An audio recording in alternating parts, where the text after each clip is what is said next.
I'm Nevin Liber.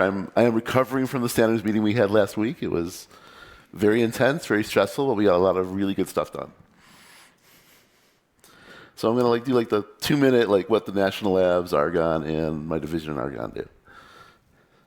So the national laboratory system in the U.S. is composed of 17 different laboratories. There's 2 in Illinois, one at Fermilab, and one is Argonne. Started in 1946 for nuclear power. They decided doing nuclear experiments underneath the football field at the University of Chicago by a major city is probably a bad idea. So let's go 30 miles west. We got a nice budget. We got lots of employees, almost 4,000 employees, lots of users, lots of students. And we're just, doing lots of cool, that's not the button. Lots of cool stuff, right?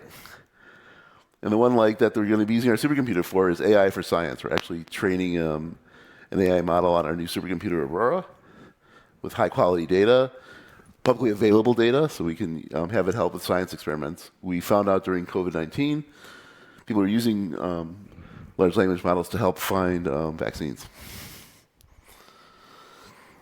So the part I work for is the little Argonne Leadership Computing Facility. Right? I work on a supercomputer, and my rough definition of supercomputer is the computer costs more money than people do. And it's, I don't know, second fastest in the world, third, I don't know, magazines rate these things. I don't really pay much attention. So I work at the Argonne Leadership Computing Facility, and we do cool research, right? Simulation, data learning, there's material science, a lot of battery research in Argonne, and we do the computing to support all that. So who am I, right? It's pretty scary that I'm in the actual standard decks for Argonne. But I happen to be in the right place at the right time for the picture. So I'm on W21 being the standard C++ committee. By the way, if you have questions, feel free to interrupt me. And if I'm speaking too fast, because I do that when I'm nervous, also feel free to interrupt me. So I'm a computer scientist in ALCF, and I work on 3 things. C++, I'm the C++ expert at Argonne. SYCL, which is, you saw OpenGL and a few other things on the last presentation. That's all standardized by the Kronos group. They have a SYCL committee there as well. So I'm Argonne's representative, one of Argonne's representatives on that committee. And as part of that, because I do C++, I'm the C++ compatibility subgroup chair. Now for Argonne, this all fits into our mission, right? We're trying to do cool research, cool science, make the world better. And then I got a bunch of chairships while doing standardization. I became the U.S. National Body Vice Chair. The way I became this is my former manager got promoted, went off to the Department of Energy directly, and said, "Hey, Nevin, I don't have time for this. Do you want to do it?" That's how you get chairships. A lot of it is just you got to be willing to do the work. And it also, one thing it helps with, if you want to go to standards meetings, it helps sell it inside your organization, saying, "I'm a chair, I need to be there." Most of the admin chair, so the mailings that come out, those are my responsibility, taking attendance, that kind of stuff's my responsibility to make sure it happens. And overall, the manager of the infrastructure. I mean, our infrastructure is old, we're trying to make it better, but I'm the point person. I'm also the Library Evolution Working Group Incubator co-chair. This started in San Diego is when they started library incubators. We were getting way too many papers at the time. We still are. And so we formed little groups to start, get the first papers going, when they first start, so that the bigger groups, are more efficient. And as part of that, as part of the pandemic, and since then, a bunch of us became Library Evolution Working Group vice chairs. Andreas is also now a vice chair. Because we're trying to, yes? We have no real official titles. We just kind of make them up. I mean, Billy Baker's like probably does more work than me for Loogie, so I could just say vice chair to him. But we just speak for those rooms. Although nobody speaks for the committee. Oh, good question. Yeah, no one speaks for the committee. I don't speak for the committee. Even Herb Sutter, our convener, doesn't speak for the committee. Like polls we take, that speaks for the committee. Everything else is really our individual expert opinions. So I've been doing C++ for a long time, 1 hour a day for most of my life. And I'm still learning, right? It's weird because I'm on the committee, which means every 3 years I vote to lower my percentage knowledge of the language down. I do have humble beginnings. Most people do. I'm going to do lots of name dropping in this. I didn't know they'd be famous. Some of them would be famous at the time. So my first job out of college is working at AT&T at Bell Laboratories in Indian Hill, the Indian Hill part of the part in Illinois, and they worked on telephony, telephone switches. Right? The computing was in New Jersey. Get a call from a friend at Apple, who, by the way, is still at Apple. He's now a VP there. And he says, "Hey, what do you know about C++? You folks invented it." Well, that was enough for me to I want to start playing with it. We had this friendly competition in high school, and I wanted to keep going. So I asked around. There's one person in Illinois who's got it on the tape. And it was C-Front 1.0 Release C, which if you haven't heard of it, that's how they first did C++. And for me, it was great because once I saw it, I figured out the object model because you could see the C code it generated. And I also figured out a lot of dark corners of C because it took advantage of those dark corners of C to work. I was very shy back then. I have to drive over to another Bell Labs building, knock on an engineer's door that I'd never met before, to try to get the tape installed. That person was Jim Copleen. He's written, especially early in C++, a lot of very famous books. The cursory recurring template pattern, he helped promote that. And he was great. He's lots of enthusiasm. He was really happy to see, yeah, let's do it. So I learned a bunch until I had a question he couldn't answer. And this was the question because it made no sense to me. Right? At that time, right, so int starts, the scope starts there, but it lasts past the end curly brace. And I couldn't figure out why. It just made no sense. That shouldn't be valid. Well, that assert's wrong, but it's like that. So who do I ask when my local expert doesn't there? Well, there's a whole computing division, off in New Jersey, Department 1127, pretty famous. I agonized for 2 days over this email. I don't know Bjarne at that point. I've never met him. I don't think I've ever, before the web, right? I haven't seen anything. And again, I'm very shy, right? But yeah, now, to be fair, I had, when I was at Bell Labs, I would drop my computer science books in company mail. They send them to New Jersey, get them autographed, and send them back. But besides that, no actual communication. I got a very nice, detailed response back. I couldn't find it. I looked for it. And the reason he couldn't do it is kind of a common theme for both C and C++, right? Once you have users, backwards compatibility becomes an issue. Well, the committee would actually fix this problem, but... And I finally did meet him on my very last day at Bell Labs. They brought him in to give a talk. And one of the things they did is the 5SS telephone switch, which at that time was probably one of the biggest software projects in the world. It was about 50 million lines of C code. We estimated about 10 million of that was dead, but we didn't have the tools to find it. And just recompiling it, because C didn't have function prototypes at the time, and C++ did, they found 3 bugs. So that was part of the sales pitch for why to go to C++. Now, Bell Labs was also involved with C standardization. And I got a paper copy of all the drafts from Dave Prosser. I think he was the secretary for the committee at the time. The ... is kind of the part I wasn't as proud of, but since I'm a junior engineer and I have friends around the world who are around the country with junior engineers, I take the the paper copy I got and go to the AT&T photocopy department, have them copy it and send it off to my friends at different companies because none of us knew how to order this stuff or how to find it. Like there was no web to find it on. So, not my piracy is not my proudest moment, but. And I also, I eventually bought that. It's the C standard. I have a paper copy somewhere. And I followed along with standardization, and then I went on Usenet, and man, that Nevin guy, what an ego. It's one of the ones that even else I could find. It's hard finding Usenet stuff. It's still around, but. So I've always been interested in standardization, but like at that time, being a junior engineer, not in the computing department, I had no idea how to go about like making it happen. Fast forward a bit. So I go off to BoostCon, right? The very first BoostCon. So Marshall Clow, who's been a good friend of mine for a lot of years, calls me up one day and says, "Hey, Nevin, Boost is putting on a conference." If you don't know, if you do C++, you probably know what Boost is. Right? It's a collection of like open source libraries, a lot of which made the C++ 11 what it is. So Marshall gives me a call. Says, we're putting on a conference. You should be there. I go, you're right. I should be there. And I meet the late Beeman Dawes.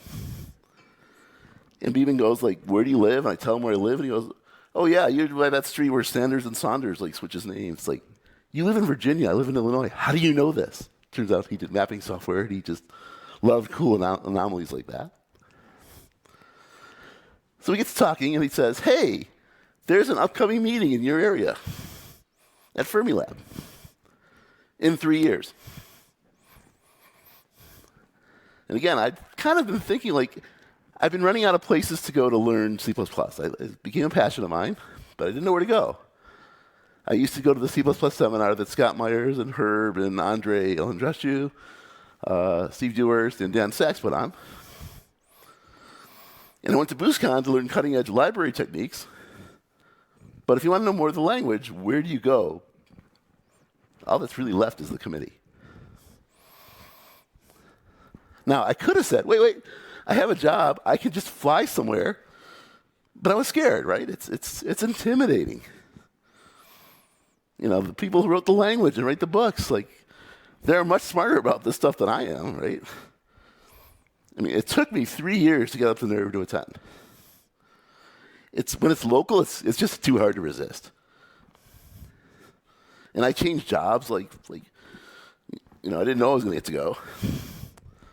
And you go there and you think you have imposter syndrome, right? Because everyone is so much smarter than you are. And to Beeman's credit, besides doing Boost and getting all those libraries in, he also recruited a lot of people to the committee. I mean, he was really good at that. He was extremely beneficial to C++ in so many ways. And then, hey, we got exotic locations on this committee, right? Varna, look at that, right? Seaside resort. Hawaii, I mean, who can resist going to Hawaii? Tokyo, you got to go to Tokyo last year. That was great. Well, or I've been told anyway. Here's our version of Varna. Here's our vision of Kona. If you notice, those are doors. Those are not windows. There are no windows in this room. 50 feet from the ocean. Tokyo, we had that, and we got an earthquake while we were there, so there was some excitement. It was really weird. During the earthquake, do we care about our safety? No. We care about taking a screenshot of our phones showing, hey, there's an earthquake, because just how we are. So back to Fermilab, right? I didn't speak during the actual meeting part at all. I knew Matt Ostern for other reasons, through other friends, through his physics. He went to UC Berkeley, and my best friend from high school was a really good friend of his. So I knew Matt from that. And Bjarne was there. Herb, I think, was sick, so he came in over a loudspeaker. This was long before Zoom and stuff. The voice of God was Herb. So, and nobody told me I could vote in straw polls. No one said those kind of things. And there really were only three. I mean, we were pretty small. I think we were 50 people. Only three groups, right? Core, library, and then concurrency, which eventually became SG1, study group 1. And part of like a Fermilab, right, the big fight that's going on is how we're trying to finalize how copy and moves constructors, assignment operators, instructors, how do they work with no except? What should they do? What should the defaulting rules be? And we were debating new operations, and someone, who should know better, right, it's a very smart person, suggests we do bitwise operators. And again, I can't figure out why. Turns out, this is a strategic thing. If you push for something so bad, you might get what you want. Of course, it's a risky strategy. It could backfire, right? So if you're doing bitwise for defaulted move operations, that's not going to, unless your types are trivially copyable, right? That's just going to be incorrect. So you never want that. But you would take almost anything else besides that, and that was what this person was trying to accomplish. Right? It's not just technical on the committee, it's people management. It's selling what you want and understanding how people are going to react. So after this meeting, right, I just started a new job. I just started DRW, a trading company.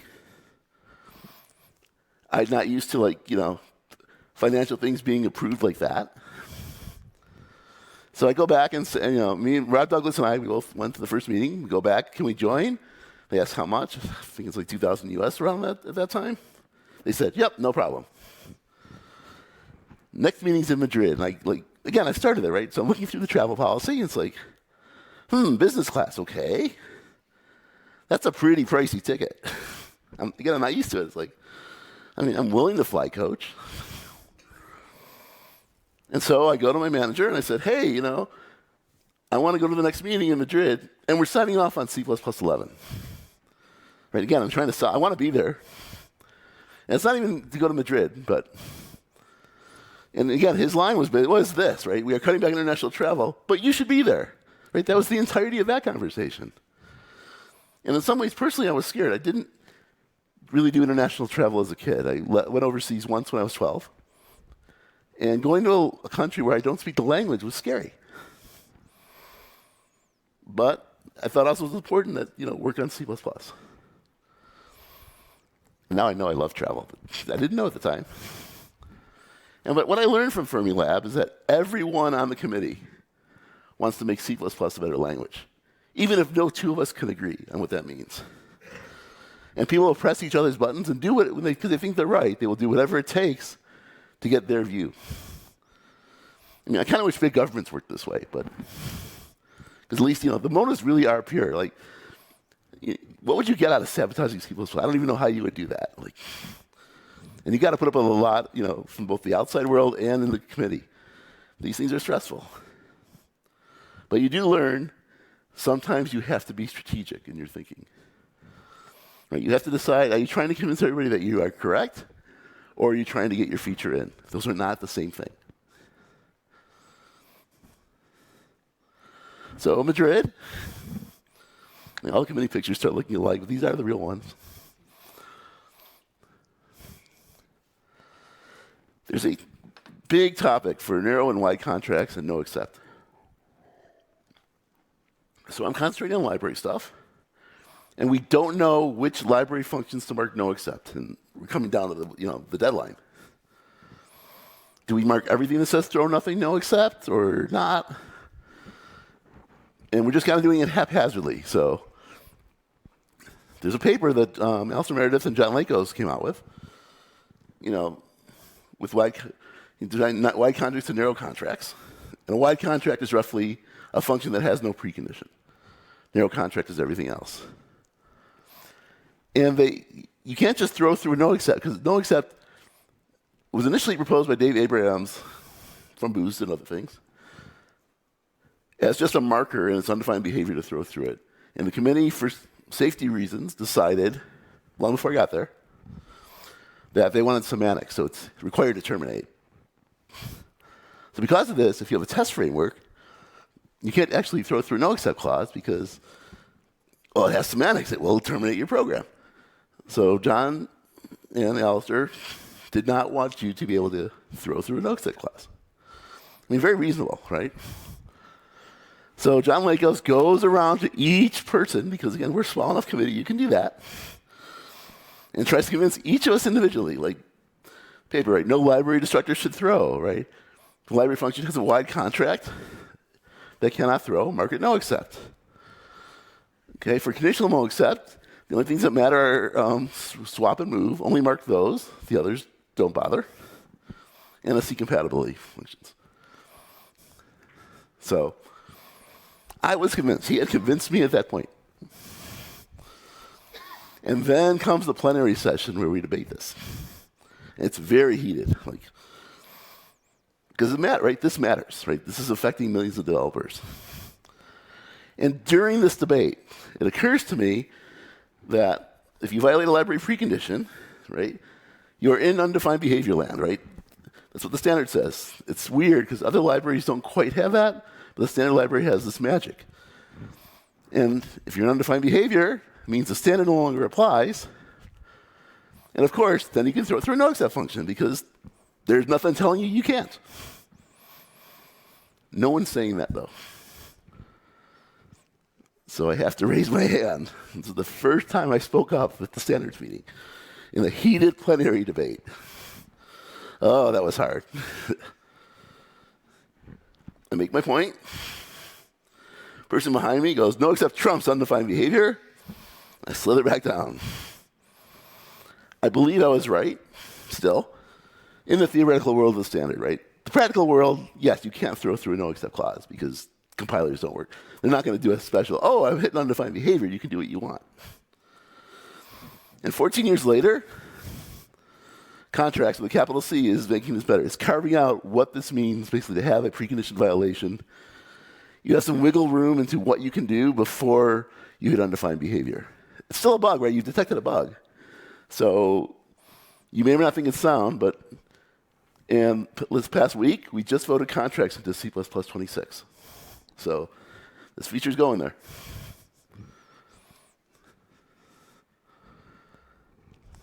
So, and there were a few library issues. I couldn't find it. Liber had something he didn't like. But we managed to get a fragile consensus on Thursday. So Herb takes the poll. I don't remember the words because it was kind of like we realized afterwards he just polled that this is C++11, right? We just didn't realize it at the moment he was saying the words. We were happy. Except there was one guy from France who wanted to keep working the next day. Like, one day off in 13 years, I think we earned it. So while I'm in Madrid, I overhear John Lakos offer to help sponsor the upcoming Kona meeting. And remember, DRW had never told me no to anything I've asked for. So I said, hey, can we sponsor a meeting? And the C meeting too, like, why not? That went to the partners. That took a week and a half. It's the only answer at that company that ever took, like, more than a day. But they said yes. So we sponsored the Chicago meeting. At the time, it was the most expensive hotel. And we hit a record. We had 103 attendees. Just to give you a perspective, we at Hagenberg just now, we had 201 attendees. Actually, it's from Zolicana. So it's 200 attendees, 128 of which were in person. So we're growing. We're not quite at our pre-pandemic levels, which would be Prague was our record, but we're getting there. People care about this stuff.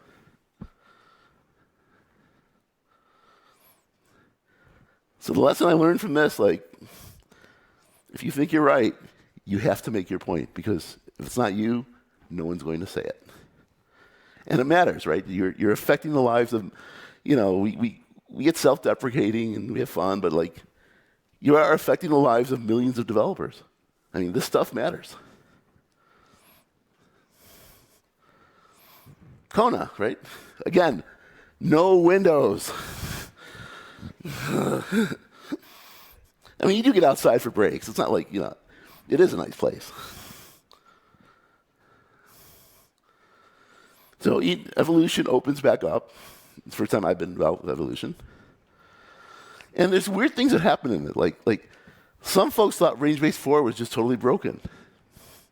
Like, again, people you are really smart, why don't they know this? Because they were using the Microsoft compiler, which didn't do argument-dependent lookup.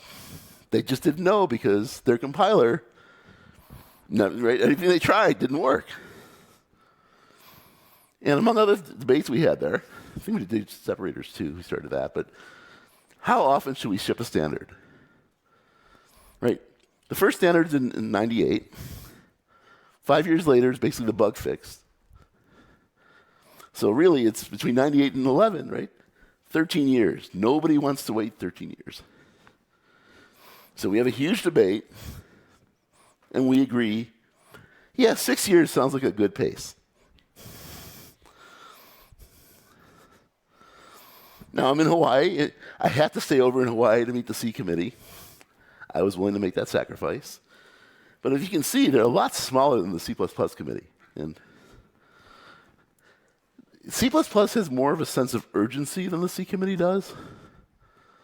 One thing, if I can remember what it was, I think wobbly values, like what do you do if you have an uninitialized char, and you want to memcopy it? Does it keep the same value? And C++, at the whatever meeting, figured it all out, and I think it was Chicago. And then the C committee had it all in their head and figured it all out and say, oh, we'll do it next meeting. It's like, you got it all in your head. You figured it out. Just commit. There's plenty of ways, if you don't like that decision, to change it later. So yeah, C++ just has more of a sense of urgency. We have to make things better for developers.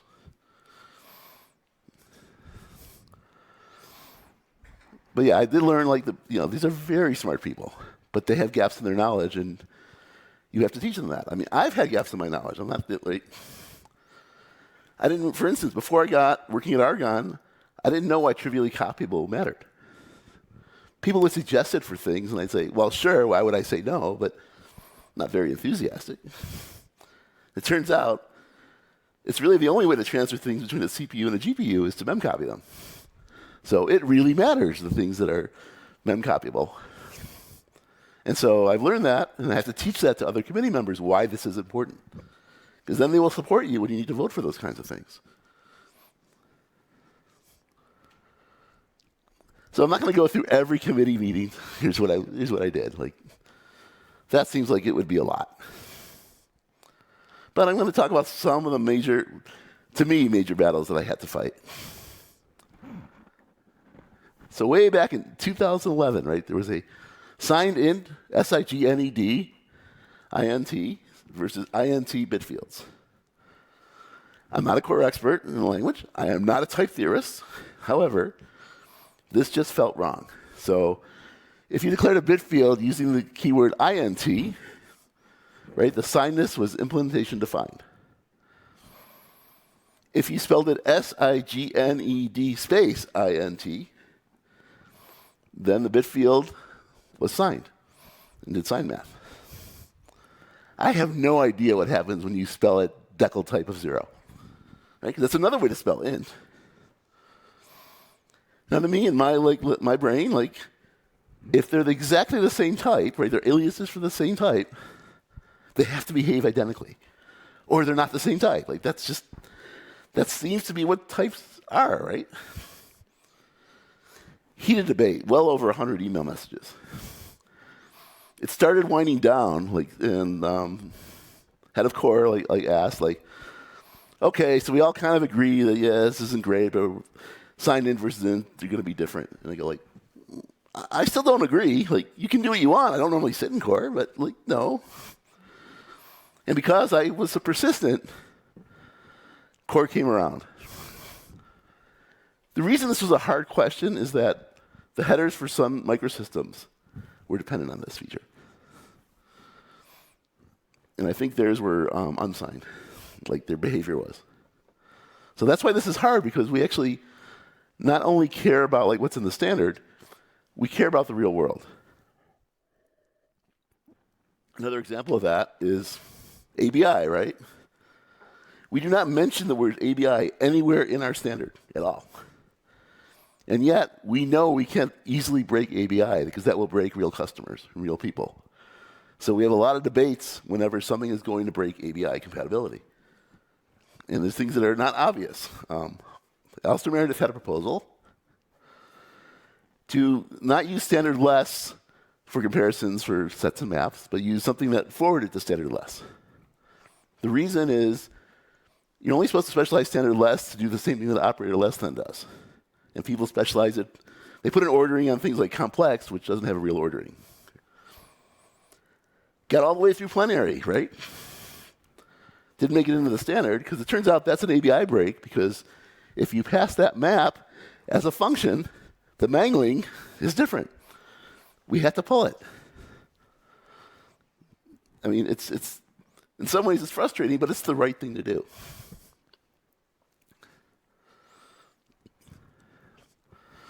The big battle, the biggest battle I think I actually had on this committee was optional. It was first proposed in Portland, 2012.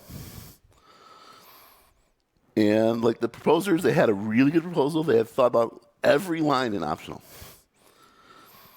And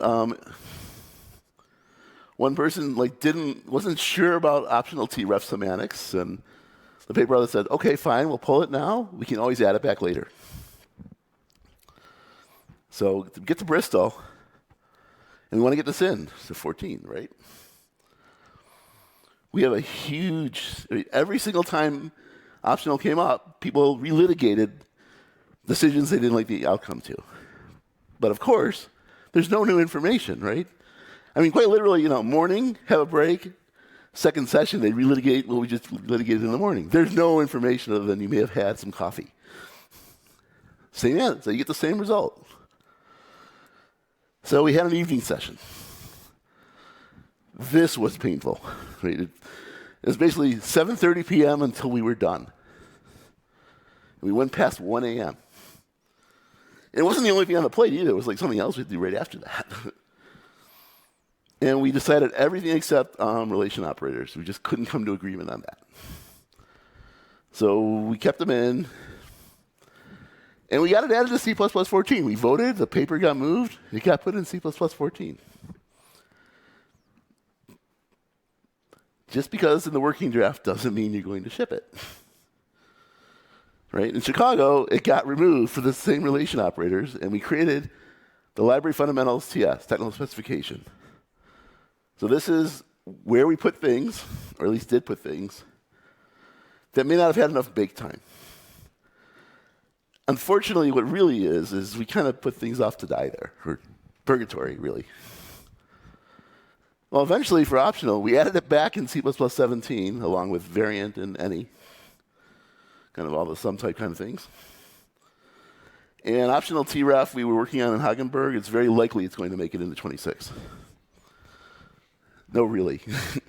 There were many false starts, but this one has pretty broad consensus. We just have a few details we're still working out.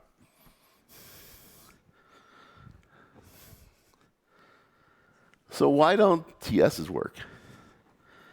Well, we get implementation experience out of it, but that's not the important thing, right? We want users to, and users don't use these things. Right? Because if you have a production code base, are you going to risk your production code base on something that's likely to be a dead end? Of course not.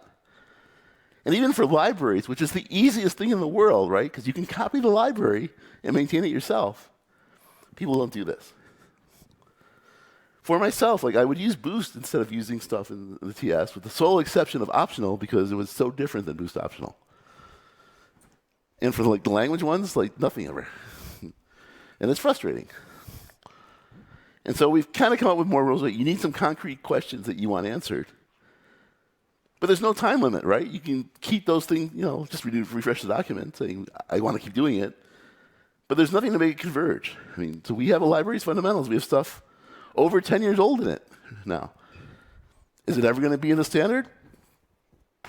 Maybe a piece or two, but most of it is so out of date. And plus, the wording's not good, right? Because it was a TS. We go, oh, it's just a TS. We can just put it in here. We'll fix the wording later. And of course, then we want to pull stuff in, like optional. Oh, it was in a TS. The wording must be good. Let's just take it. It just doesn't work. So ISO doesn't like them either. So They have a new thing called white papers. Basically, less process overhead. We just have to like publish it. We have to go through their whole editing process, which is, it's the reason it takes us standards more than a year to get out to actually ship. Like, we give them, here's the standard like in February, and then like a year and a half later, you go, yeah, here's C++ 24. And then Herb Sutter goes like, no, 23. It's not our fault you took like this long. So there are two white papers. One that got approved in Hagenberg. Transactional memory used to be a TS. And profiles, which is for hitting memory safety. Transactional memory, I don't know if it's going to go anywhere. It hasn't gone anywhere in the years they've been working on it. I think that, and I don't like TSs, right? You just heard me say that, but I think white paper is the right thing for profiles. It doesn't tie us to C++ 26 schedule. And the airplane view, the 35,000-foot view that Bjarne and Herb and a few others have, is great, right? If you're in an airplane, right, the Earth looks cool, right? There's green patches and they're all squared off. It's just very pretty.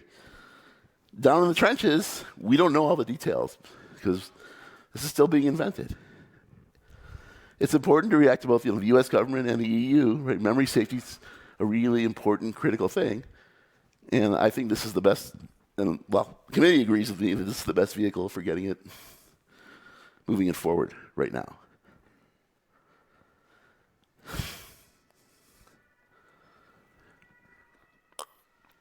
So I'm kind of burned out after the whole optional thing. Variant comes along. My friend Axel in Urbana. Maybe I was going to call it Urbana. I went to school there. I should know the name. And he wants to target the library fundamentals. And I knew a lot of the issues because when I was at DRW, we came up with our own version of variant because we didn't like the boost variant. And so after I give him a bunch of the issues and like what he has to address, he goes, hey, Nevin, do you want to help? And asked me to be a co-author. And it's like, if I'm a co-author, I can't walk out of the room when it's being discussed and I don't like the way it's going. I was too burned out from optional, and so I saw the same kind of battle. But I was willing to work behind the scenes. Anything Axel wanted, I did. It wasn't the work I was afraid of. I just wanted to, if I didn't like how it was going, I need to be able to leave, and I can't leave my own proposal. That's just, you can, but you just shouldn't. So a lot of my job on that proposal was to keep the committee focused on this major open question. You have a variant, has an object of type A in it. You want to change it to an object of type B, and constructing that B throws. What is the state of the variant? We had 200 emails. We had people telling us not enough people were looking at it. Lots of things. Got to the bigger committee, had another 200 emails. But again, there really was no new information. Lots of really, I have a whole talk on it, whole weird ideas, it just terminates, who knows, right? And even the head of one of the national bodies said, don't even think about putting this into a standard before putting it into TS. And we eventually voted to put it in 17. And I want to give a shout out to David Sankel because, he made an impassioned plea that putting optional in the TS didn't do anything, so we shouldn't do that for variant. And because of that plea, and a few other people, we got that any optional and variant in the same release. And they really do belong together.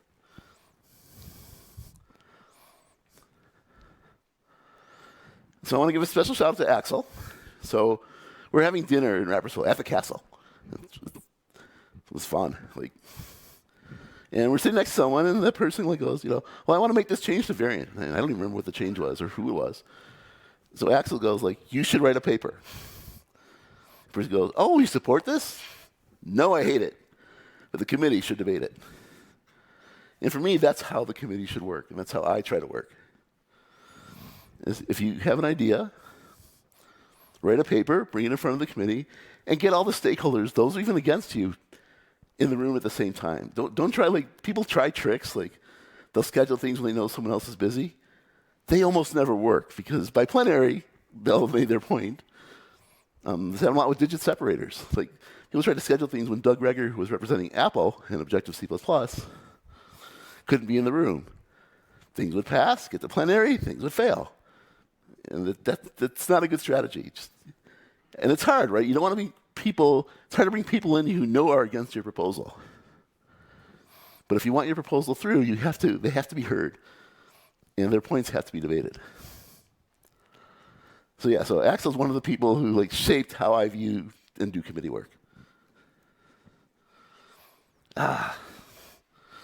Then comes string view. It started out as string ref, proposed by Jeffrey Askin at Google. It's really cool. I looked at it when it initially came out. It's like, I wish I'd invented this. It's so simple. It solves a lot of the problems. It's like a non-owning, it's a reference, right? It's non-owning. Because before this, we put everything inside standard string, even though we didn't need to. And that allocates, right? So it's not great. So we have a debate in LEWG. Google wants this to be valid in an empty string view. I've done database stuff. There's a difference between empty and non-existent. And this means non-existent. If you want an empty range, make it a range, but add 0, or comma 0. Well, I lost that debate. Break time comes. I'm kind of murmuring, I'm venting to other people on the committee. And they're going, no, wait a minute, Nevin. I think you're right. Enough people do this, and they go to the chairs and say, we need to have a bigger session because there are more concerns than just LEWG about this. So we're going to meet in Rapperswil. Let's debate this. By the way, that meeting, I presented 3 major things, and I wrote no papers. I had minions. I didn't know that I had. Because it turned out there were a lot of people on my side for things. So one of them I'll get to a little bit later is renaming Make Unique Default Init. I wrote the title in my page, and someone on the mailing list said, hey, I just wrote this paper. And I go, are you going to be in Rapperswil? He goes, no. But I go, I'll present it for you. That's fine. We'll get to that. So there's what was nicknamed the Thunderdome section, me versus Google, right? Now, my friend, York Brown, I've been friends for many years. I see online, like on Facebook, he goes, my flight was late. I got to Paris. I'm driving to Switzerland. That's the last I've heard of him. And he'd had issues driving in the U.S. There were a number of states that wouldn't let him drive anymore. So he'd had issues. I don't see him at the Monday morning plenary, and he knows 2 people. He knows me and Marshall Clough very well. He finds Marshall. He asks Marshall, where's Nevin? And Marshall goes, in the Thunderdome, not explaining what that is. The whole reason Google sent York to that meeting was to debate me. So Titus had to go against Titus instead, because we didn't know no one knew where York was, right? I didn't even know he was at the meeting. I felt so bad. He goes all the way to Switzerland from California and then doesn't get to debate me. And the committee is convinced by my arguments. Now, there were some weak arguments made in my favor, and I don't like that. Someone said, this requires a null pointer check. And we can't afford that. It's too expensive. And it's do you know how much or how little a null pointer check costs? And do you know how often that gets optimized away because this is all inline? That to me is a very weak argument. I don't like weak arguments. I go that reason is not part of my position. If I can't make strong arguments, then I'm more likely to be wrong. And to me, it's important to make strong arguments. It's not important for me to be right. It's important for me to be heard and for the committee to make the right decision, even if it's not the one I agree with. Oh, but Span was another one of the papers. Again, I didn't write anything. So Span was the thing I took my eye off the ball. Microsoft had proposed array view, which mostly became empty span and empty span.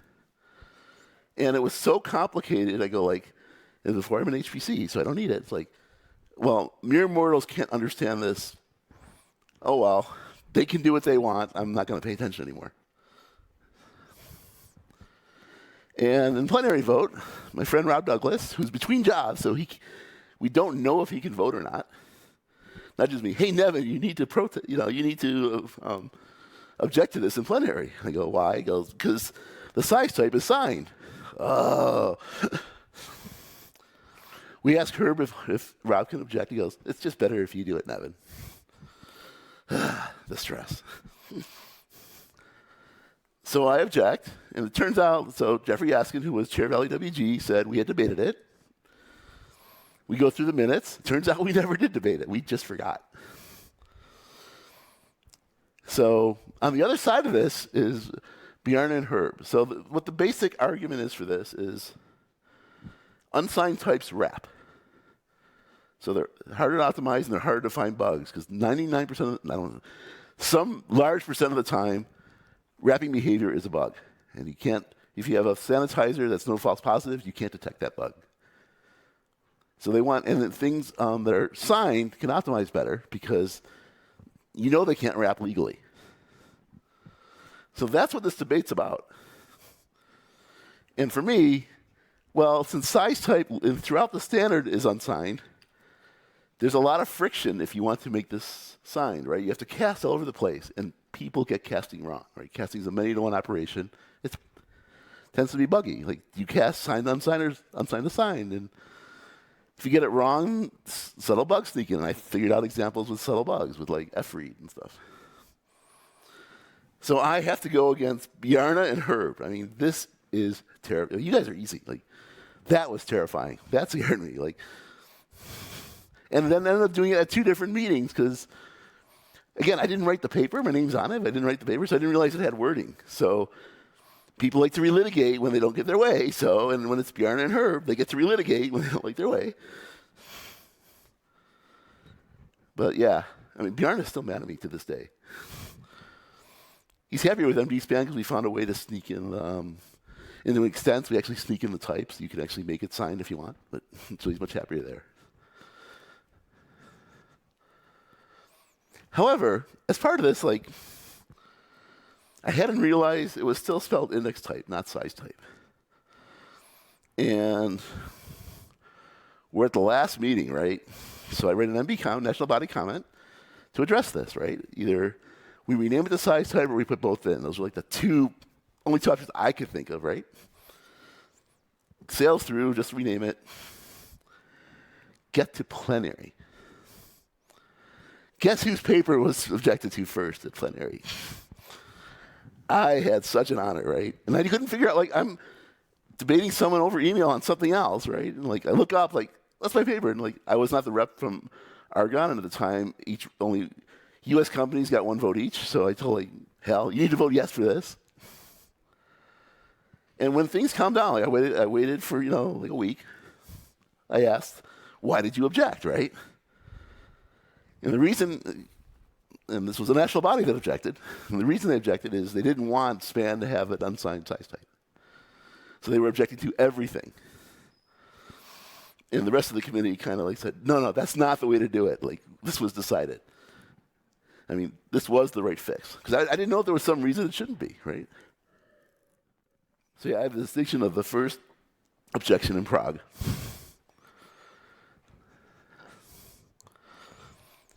Now, something that worked well was in-place vector. I know Gonzalez, there you are. Right? So the way I got involved with this is way back when I proposed a way to put unmovable types into vector. You need to be able to do a reserve when it's empty, and you need a try pushback kind of call so that it doesn't do allocations. I brought it to LEWG. They said, nope, you're not getting that. So then I go, hey, what about small vector? A vector with embedded space and an allocator. You're like, yeah, you can do that. And I asked at the same time, what about static vector? Yeah, we're not enthused by that, but we're not saying no. We're just not saying yes. So, oh wait, sorry, Matt Gobble, wrong picture. I've known Matt for years. I always try to work in a Matt joke somewhere. So Matt and I spend 2 days trying to think of what's the worst possible name we can come up with for small vector so that we get small vector. He comes up with clump. And I did get small vector, right? Clump is like the worst possible name. Again, it's a strategy, right? It could backfire. We could have been. Unfortunately, I haven't gotten back to work on this. Or fortunately for in-place vector, one of the two. Part of this was they wanted a base class. LEWG wanted a base class that type erased out the size of the embedded space. Someone else volunteered to do that. They never actually did it. And I changed it out 3 times since then. So Gonzalo was proposing at the time static vector. And I keep getting like questions about it. And then he's very smart. He asked me to be a co-author. Oh, David Sankel and Timur. In this way, like, I'm not going to be, I mean, if I'm on paper, right, I'm going to be supporting it. I'm not going to try to, like, at all, like. But I had some issues, and, we didn't agree on everything. And again, David Sankel, to his credit, right, got us together. And again, we're working, across countries, but got us together, and we worked out our differences. Like, he wanted unchecked pushback. I didn't care about that. I wanted the type that gets thrown if you run out of space to be derived from bad alloc. He didn't like me. That's fine. We ironed out our differences, and we decided the things we can't agree on, we'll let LEWG decide, and we'll live with that decision. We're not going to push back anymore. And to their credit, to David and Gonzalo, right, this is how the process should work. Right? If we can't come to consensus, you should, unless there's new information, believe the committee when it comes up with a decision. So Varna comes along, and Monday morning, like, well, the wording's not quite there. We're not going to be able to push it forward at this meeting. By Wednesday, we had Daniel Krugler. I convinced him to spend his lunch, and he helped us get wording done. The last session on Friday, we got it approved by LEWG. So if you wonder why it's important to be at these meetings, it's because it can happen that quickly. This year? Was it this year? Maybe last year. We had a telecon. Some people didn't like some of the decisions that were made. They tried to relitigate. And David Sankel and I pushed back very hard against relitigation. We said, here's each of our positions. And I think you were there too, Gonzalo. But we would rather not relitigate this at all. We agree with, LEW has decided. Other folks wanted to add allocator template parameter. That got litigated in Tokyo. They didn't get enough support. And for other reasons, we couldn't move it into CL 26 in Tokyo. So they tried to relitigate it again last week. Thursday, as a matter of fact. Again, I pointed out, there is no new information. And so 15 minutes later, we decided not to relitigate it. And just to point out, I'm still friends with the person on the other side of this. These are technical discussions. And the one thing about the name, I have this running joke. LEWG will never pick a shorter name and a longer one will do. I think there's one thing they've changed in the last 6 years where they shortened the name. Almost everything else has been growing. Drives me crazy. So my first proposal had this cool title, Respect Vector Reserve Request Relative to Reallocation. People don't like fun titles, but the reason I do it is so I can Google it years later and still find it. So I was working in embedded. I had worked on slot machines for a lot of years. And I wanted to make vector reserve the exact number of elements because all the implementations were doing that anyway. And for embedded, it matters. You don't want to overcommit. And all the way to plenary in Finland, again, it's before Zoom, so I was listening in to the plenary session because I wasn't there. One person said his vector didn't work that way. He had since corrected that. One wanted to do overcommitting in memory, but would do it with a different interface. And a third one wanted to do it with reserve. That proposal has yet to materialize. Yes? What's the difference between just the reserve? The one inside vector, how many elements it reserves space for. Right, vector is a class, right? It's got a reserve call. It says, I want to make sure there's space for at least this number of elements. And the other one just stored reserve. These are all reserve. It's all vector reserve. I think I may have done string too, but string's less critical. Yes? Is that like a static function or like the dot reserve? No, dot reserve. This is the one. This is the one inside vector. I just wanted to do what everything. It made sense to me, right? So that got all the way to plenary and rejected in plenary, and I pushed for the vote. Like I didn't want to wait. Like what's the point? But so because of that, the committee added a new policy. If you look in standing document 4, we have a thing called delay versus burden in the hand. We no longer wait on yet to exist proposals because they may never exist. We don't stop our work unless there's an actual proposal. We could delay for a meeting, but that's about it. And I think that's good. My first successful proposal was adding no accept in, well, one spot. Anyone know why I couldn't do that one? Allocators. PMR allocators.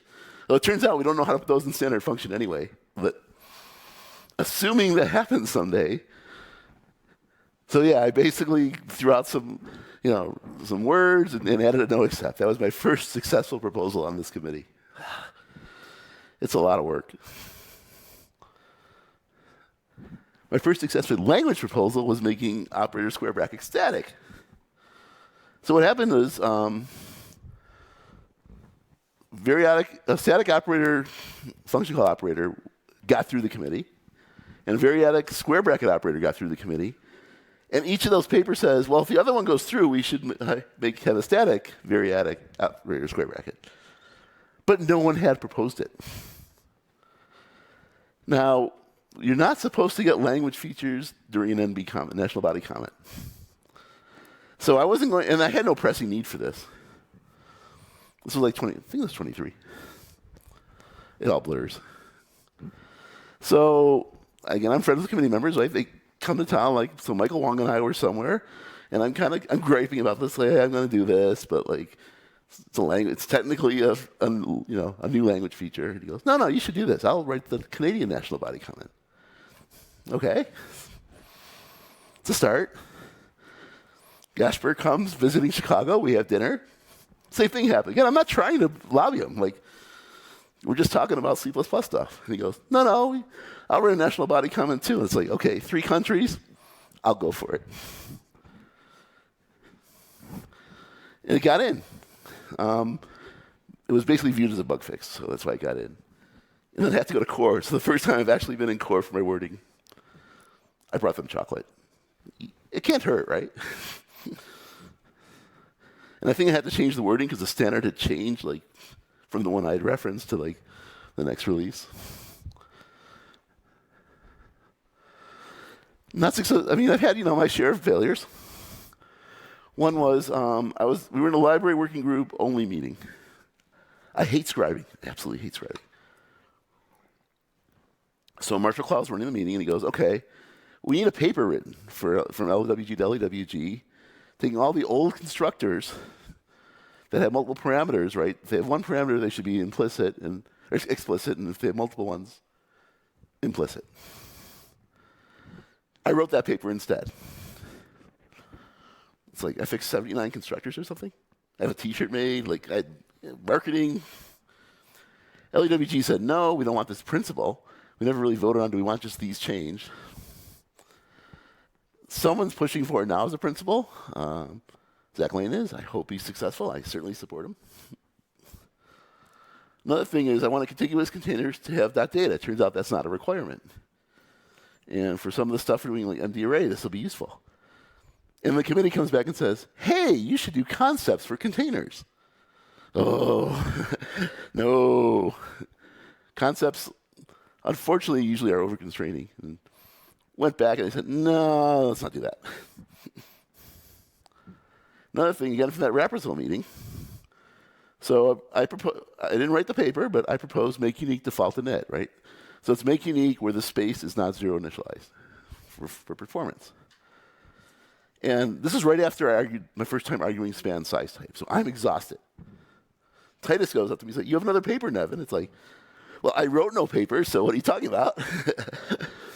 And he goes, oh, yeah, this one's like, okay, I can do this one in my sleep. And I went around, I would ask people, like, they go, oh, I don't like the names. Like, do you like the functionality? Oh, yeah, I want that. Okay, you can debate the functionality some other time. And I kept doing whack-a-mole like that. But again, we forgot to actually debate the name. My goal was to not be in the room when they debated the name. So it comes up, and Nico is like hates this name, Nico Yosides. And we finally come up with a good name, like make unique for overwrite, saying its purpose. Unfortunately, LEWG didn't use that as precedent for the future, because we have since then we have move only function, which contains things that are not movable, because the wrapper is move only, so it's not its purpose. I've had success though. I mean, big things like I've been involved. I'm not the only author. Size in place vectors, MD span, linear algebra. The two big things. Making span and string view trivially copyable. It's because if you don't say those words, they may not stay that way because core definitions change and context expert changes and very subtle things. I helped stop any more future library fundamental CSs. Like they wanted to approve the version 3, and I said, no, because I want to stop this. They go, well, that's editorial. It's like, they're just going to apply the same reasoning for number 4, so they changed the words enough. And then something early on, I was refining contiguous iterators to get the pointers out. And that got dropped for a while, and then Casey Carter picked it up, and I think it's in now. So chairing.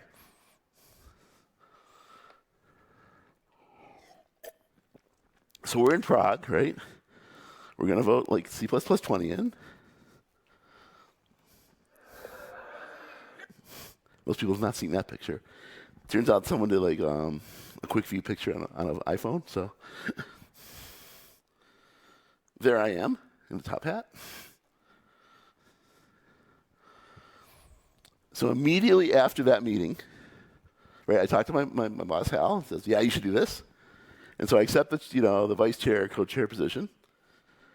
How much work is it? You do a little prep work beforehand. You meet for a day or two. You do a little work afterwards. How much work could it be? Yeah, COVID hit like right after. I mean, no one knew. We knew it was coming, but no one knew what that was meant. It became a lot of work. That's how we all became Library Evolution co-chairs, because we had to move to doing things virtually, and we couldn't burn out people trying to host telecom every week or two, because it turns out it is a lot of work. So we came up, Billy and I, we have a philosophy for Loogie. Loogie started in San Diego in 2018. And what we see as chairs is that our job is to get a paper in the best shape for the bigger group to see.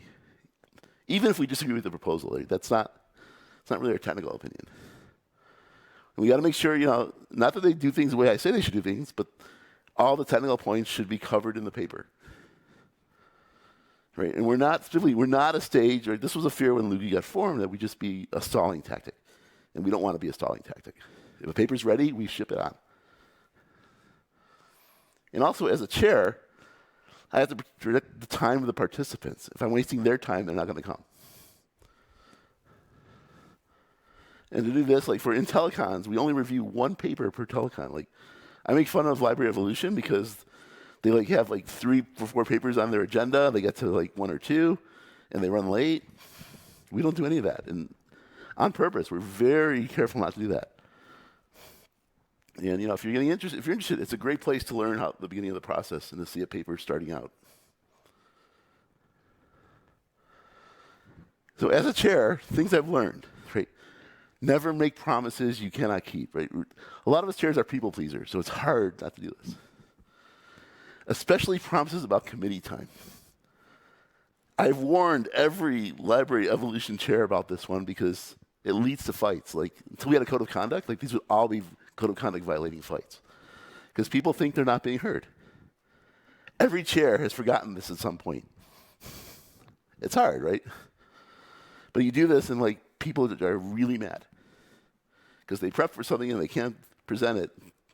You've wasted their time. And it turns out, even the committee, but even more so, the job of chairing is about managing people as much as it is about technical excellence. So is giving proposals, but here this is really your main job, and you don't really realize that until you start chairing. Listen to people. They need to vent. They want to say something. You don't have to talk that much. As long as they're being heard, they're usually, I don't want to say happy, but they're satisfied. even when, especially when a decision doesn't go their way, right? As long as they're staying within the code of conduct, let them vent, and then help them find ways to move their ideas forward. I mean, we are facilitators. That's our job as chairs.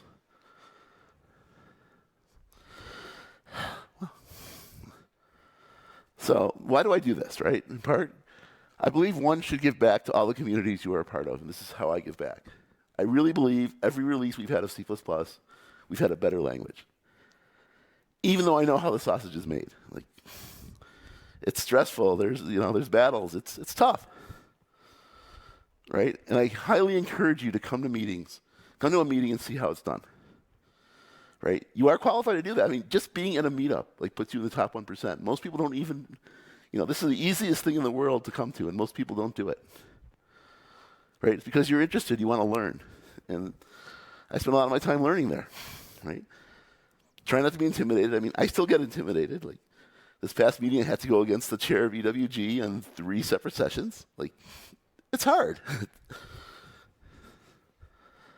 And what I found out is, and I couldn't remember any examples, but I've seen many times one remark and the entire room changes its position, including the author.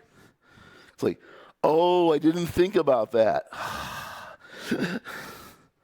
So it's important. Users are underrepresented on these committees because they can't get sponsorship to go, right? They can't get the time or the money to go, even though the meetings are free.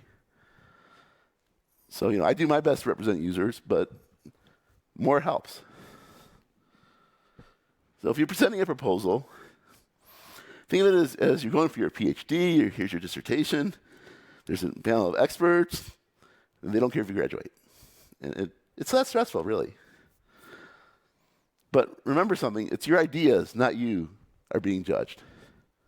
And even so, that's not even true. Like, it's all for the most part, it's trade-offs. And you see the world differently than I do because you've had different experiences. Like, what happens a lot is a company will have a lot of representation, and they'll be accused of trying to stack the votes.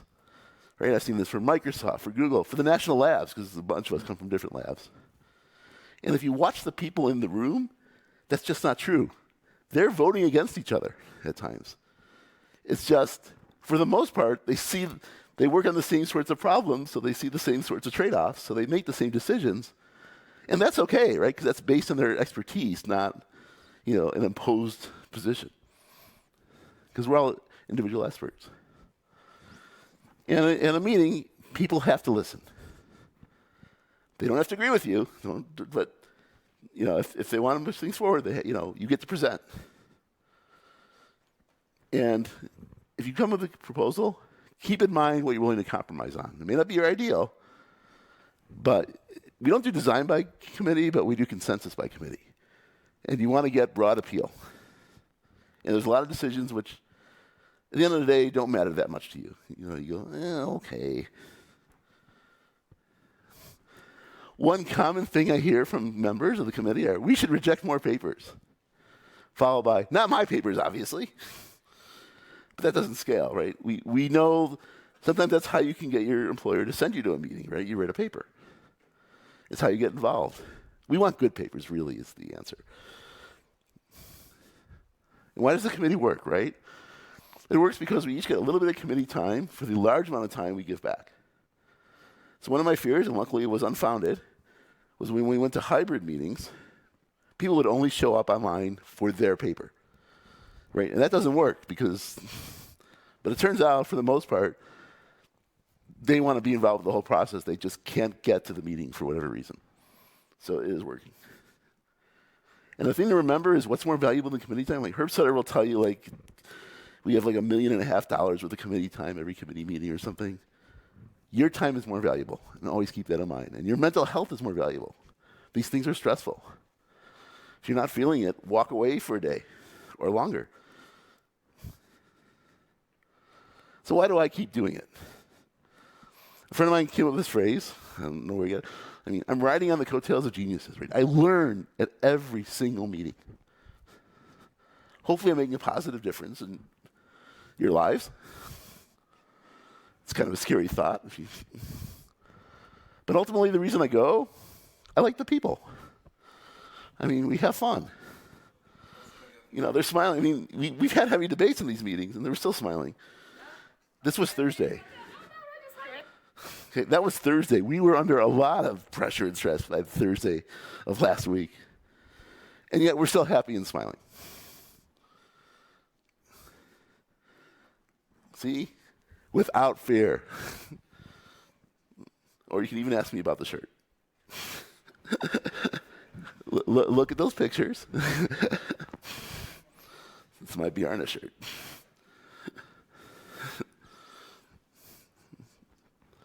So, yes. So, probably, maybe the answer to this question is quite easy, but in C++, a lot of time the decision is make this undefined behavior. Is it just for performance reasons? No. No. Sometimes it's correctness reasons. So, and I'll give you the same example. By the way, good question. And by the way, I could cheat and just say it depends, because that's the answer to almost every question in C++. I mean, what is a this pointer? I bet you can't come up with a 5-word answer that doesn't start out with it depends. Think about lambdas. They changed it. But no, so the reason undefined behavior is sometimes we don't have a good behavior. I'll give this the example of unsigned numbers versus signed numbers, right? Unsigned numbers wrap with respect to addition and subtraction, but it's almost always a bug, right? It's well-defined behavior, it's reasonable behavior, and yet it leads to buggy code. So we don't know for a lot of things what is the right behavior that this just doesn't lead to bugs. For a long time, we went on with this, and then it turns out Thomas Kappe came up with erroneous behavior, which we added in C++ 26, which is well-defined behavior that is definitely a bug. So that way it doesn't crash your program, hopefully. It still has well-defined behavior, but you could have a compiler want to say, like, you shouldn't do that. We didn't have a way to say that before. And now we have a way to say that. And that, to me, that's important. Wait, I think the mic's coming.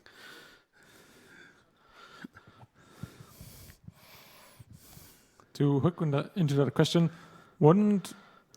I've wondered that for quite a while, wouldn't implementation-defined behavior give you the same power? Or maybe not the same power, but enough power? Well, because it could be implementation-defined behavior for your compiler to always say, no, that's not okay. Or your sanitizer to tell you, no, that's not okay. Doesn't that already give you enough leeway to do that kind of thing? Good question, and turns out no. Constant language, so I hate separating between language and library undefined behavior, but pretend that we're just talking about language undefined behavior. It makes no sense, because if you say undefined and give it a definition, we do that for const expert, right? Undefined behavior at const expert time has to be not compiled. So implementation defined has to still compile.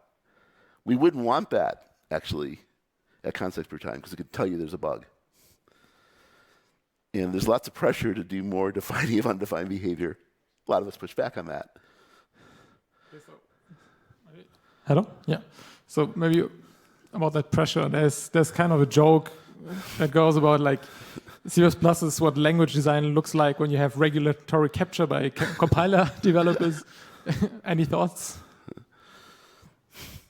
We make those same kind of jokes, but it's no, it's again, the committee, it's a lot of really smart people. We're not always smart as a group, but it's hard, right? You're trying to get consensus on things, and we all have different viewpoints, and it's just hard work, and we're all thinking really, trying to find problems and it's just the process. I don't know if there's a better process, right? To be honest, credit, he gave it over to standardization. I mean, I don't know if he forced him to or not, like C did, right? So we are, a committee by consensus, right? There's no dictator in charge of us. That has pluses and minuses, right? And one of the minuses is that it's hard to make a consistent language, because people argue, I'm doing this for consistency. And then we go, consistent with what? Because it's contradictory, and you got to pick one. And I think it's just a result of the process. And there are other processes, I just don't know that they're better. They're different, I know they're different. But it's a good question, it's a hard question. Hopefully I didn't really answer it, but I'm trying to do the best I can. Yeah. Oh. Okay. So, in my professional experience, I contributed to some industrial standards, which are in place in this moment in some of our vehicles. And what I learned there, it was that it was always a little bit less about the honest engineering, and you had a lot of politics, because many of the representatives, I was as well a representative, were coming from corporations. To what extent this behavior it is replicated in the C++ committee when an economic actor is fighting to have his own changes pushed in? No, that's a really good question. For the most part, it doesn't work. It's a lot of really smart people, and we can usually see through that it's some corporation is pushing for its interests, right? They have to gain broad support, like for MD-SPAN, like we got NVIDIA on board and a few National Labs on board and Intel on board, right? So we were showing this had broad appeal across multiple companies, right? We weren't just making one company happy. Especially if you're trying to make one company happy at the expense of another, right? That other company will speak up, saying like, "This is not the right way. Right? This doesn't meet our stuff." So I mean, there is, people play little political games, but for the most part, they just don't work because we see through it. I mean, it's hard to fool a room full of really smart people. I'm not saying it's impossible, but because it probably happened, but. Over time, like companies, right, have gotten accused of Microsoft said they didn't change their compiler for a lot of years, and they were trying to lock people in. But now they really are, trying to make the language better and appeal to everyone. I mean, again, as I said, people are there if they see the same, Bloomberg sees the same kind of problems. They see contracts as a solution. Again, they're not. I mean, it's certainly going to help. They help them, find bugs, right? They'll help them. That helps them and everyone economically. But their experts really believe this is the right technology. And they've convinced us. I mean, the contracts vote was, I think, 100 in favor, right? So, out of 200 people, that's, and I forget, about 120 voters, something like that. I can't remember, 125. People leave before the final plenary. But the dissenting numbers didn't change since evolution looked at it. So, they've managed to convince a whole lot of committee people who have no vested interest in this to be successful. So I hope that answers your question. We're very, I'm very cognizant of politics, right? But it shouldn't affect our technical decisions. I mean, we can't know for sure, right? Because people can get sent by the company for any reason, but it's really hard to affect the language at such scale with so many people just to make your company richer.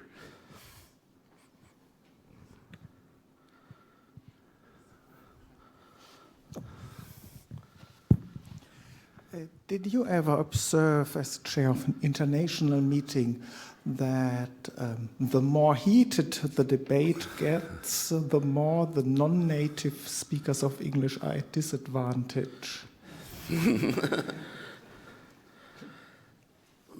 I mean, there are some people on the committee with thick accents, and we certainly try very hard to understand the points they are making. I mean, I don't know how to solve that problem, in general. But we know they have thick accents, but we know, they also have incredibly important things to say, and they have swayed their committee in very positive ways with what they say. So if you have a suggestion we can do better with, it's just hard. And, to Herb Sutter's credit, he's been a great convener, and he's very good about making sure things are done fairly. Even when he was at he's at Citadel now, even when he was at Microsoft, he was not advocating Microsoft's position. He was advocating the language to be better. And if you permit a second question. Sure.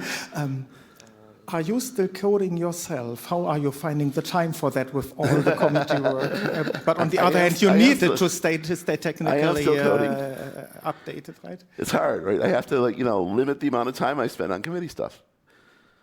And it gets hard when you're a chair, right? And again, I'm lucky I work at a place that supports the work. But yeah, I still have to code, and I still want to code, right? Because if I'm not in the trenches writing stuff, I won't have the technical expertise to make these decisions. And I know that. I've got to be trying the stuff out that we've put in the standard or going to put in the standard as best I can. And that's important. And luckily, like, because I work on COCOS, which is a performance portability layer developed by the national labs. For basically every time there's a new supercomputer, right, the bidding process goes out, and they decide which of the U.S. chip vendors the Department of Energy is going to give money to. And scientists don't want to have to rewrite their code, so they use things like SYCL and OpenMP in the C side, and COCOS as a library to insulate them, so they don't have to rewrite very much. So I work on that. So I am still in the trenches.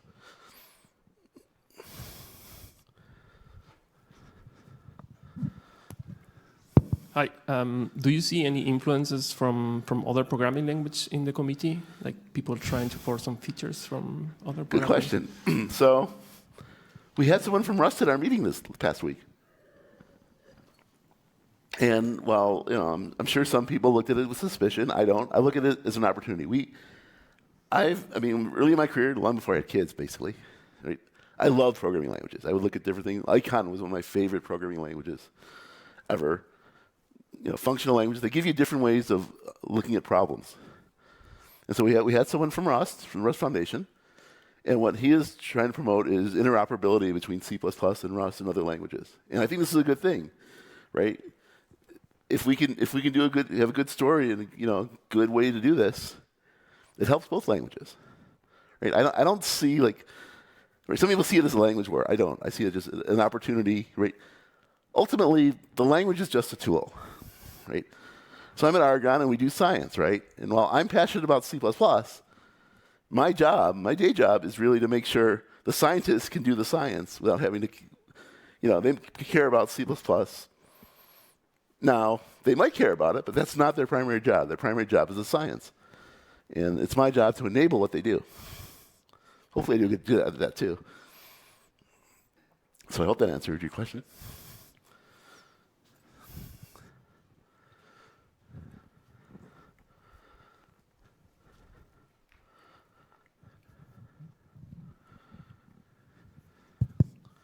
Hi. Thank you for your detailed talk. One thing with C++ is, for example, we are talking about C++ 26. Yes. I don't know when I'll be using C++ 26. It takes quite a while. But developers like me are doing lots of development work, everyday work with C++. Like you said before, you're implementing from the committee, and then the compilers take a while, and then the actual developers take a while to do it, right? So the things that are formalized for a standard, let's say for C++ 23 is the next thing that we're looking to integrate in our compilers.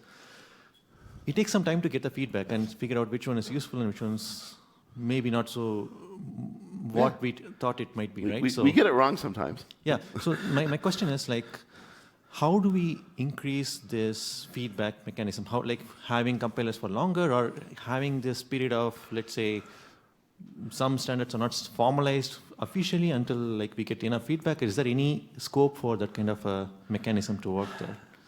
So I think I missed this. I think I deleted my slide accidentally. When we moved to 3 years was between Kona and Portland. I missed a pre-meeting telecon, and somewhere between those two, we changed to 3 years from 6 years. And we realized, this is, for a lot of people, it's a hard pace. And I'll give a real world, when I was at DRW, right? So I'm on the committee, and I come back, it's let's go to C++ 11. And we flip the switch. And about 2 weeks later, we have a field issue. We flip the switch back. The field issue is, of course, there's some undefined behavior in our code, and it got exasperated. It wasn't the fault of the compiler. However, we could not try again for over a year. So we know that for some people, the pace is hard. A lot of what's helping is the base for LLVM is also moving forward every 3 years. And COCOS, we're doing the same thing. Right now, we're on C++ 17 is our minimum. The next major release, which should be, I think this year sometime, is going to be C++ 20. I'm trying to push, Intel's pushing back. You guys. But trying to push SYCL to C++ 20 as well. It's just friendly. Because we realize we want to be able to use these features. We want everybody to be able to use these features. There's things, we're hopefully making the language better. Things like CTAD, compile time, argument deduction, so you don't have to put angle brackets, right? For SYCL, that made things immensely easier to program. Otherwise, like, you spend a lot of time, in details you don't care about.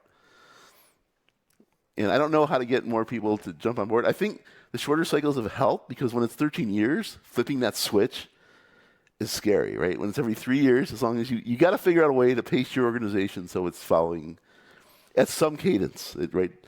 You don't have to be bleeding edge, but you don't want to stay trailing edge. So if you can figure out a way to make your organization every 3 years move the minimum up, it won't be so painful. Hopefully that answers like the best advice I can give.